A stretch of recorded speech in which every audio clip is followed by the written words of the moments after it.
Një shtetas turk 22 vjeçar është vrarë me thikë gjatë natës së vitit të ri para një objekti gastronomik në qarshinë e vjetër të Shkupit.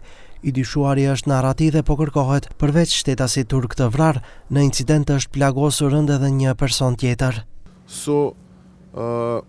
Остар нож се предизвикани и убийството и тешката телесна повреда.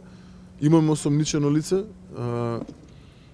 Во интерес на истрагата не би можел да отворам повеќе детали. Моментално лицето е во бегство.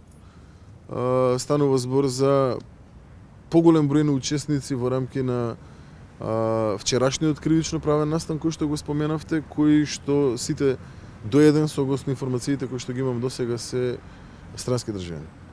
Pohetohet gjithashtu se si u lëndua fëmia 2 vjeçar që u pranua në qendrën klinike me plumb në kokë dhe është në gjendje kërcënuese për jetën.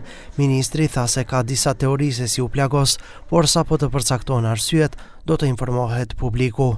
Станува збор за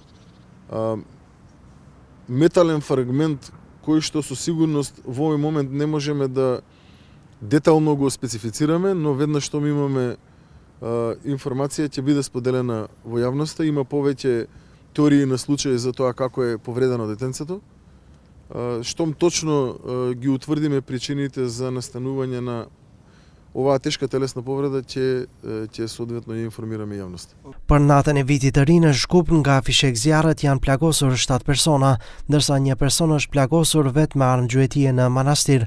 Toshkovski tha se në vend ka pasur 31 vepra penale, 23 aksidente rrugore, nga të cilat 2 me lëndime të rënda trupore. Janë arrestuar 49 persona për arsye të ndryshme, kryesisht për tregti ilegale droge dhe për shkelje të rendit dhe qetësisë publike. Ministri vlerësoi se nata e vitit të ri në Maqedoni kaloi kryesisht pa incidente, përveç 2 incidenteve serioze me shtetasin turk dhe me fëmijën 2 vjeçar.